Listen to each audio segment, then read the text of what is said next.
চাবিটা খোলো তো। এই যে দেখেন এই চাবির ঘাটের মধ্যে 4টা লেখা আছে, একটা হলো লক, একটা এসিসি, অন, স্টার্ট। দেখছেন আমরা যখন লকের থেকে যখন এসিসি নিব তখন আমাদের স্টার্টিংটা আনলক হবে। কি হবে? যখন আমরা এখন আমরা চাবির ঘাটটাকে লকে রেখে ছেড়ে দিছি না, এখন আমরা এই স্ট্যান্ডটা লাড়া দিয়ে এটা লক হয়ে গেছে। এই দেখেন লক হয়ে গেছে না, এই কোনো দিকে আর ঘুরে না, ডান বামে আর ঘুরে না। এখন আমরা চাবির ঘাটটাকে ইয়াতে লাগাবো, লকে লাগাবো। লাগাও চাবিটা লাগাও। হ্যাঁ ঢুকছে পুরোটা। ঢুকার পর এখন আমরা আনলক করবো। আনলক করার জন্য কি করতে হবে? আগে বাম হাত দিয়ে স্ট্যান্ডটাকে একটু লাড়া দিতে হবে, ডান বামে লাড়া দিয়ে আবার এসিসি নাও, ACC। আনলক হয়ে গেছে। কি হয়ে গেছে? এখন আনলক হয়ে গেছে। আনলক হওয়ার পরে এরপরে আছে অন। এরপর কি আছে?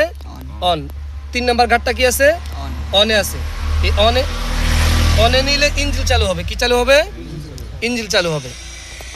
অনে নাও, এই অন।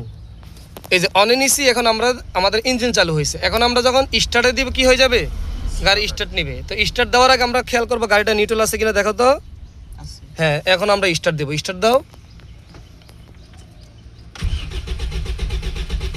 ছেড়ে দাও। এই যে গাড়ি কি হয়ে গেছে? স্টার্ট নিয়ে ফেলছে। তাহলে গাড়ি স্টার্ট দেওয়ার সিস্টেমটা বুঝছেন?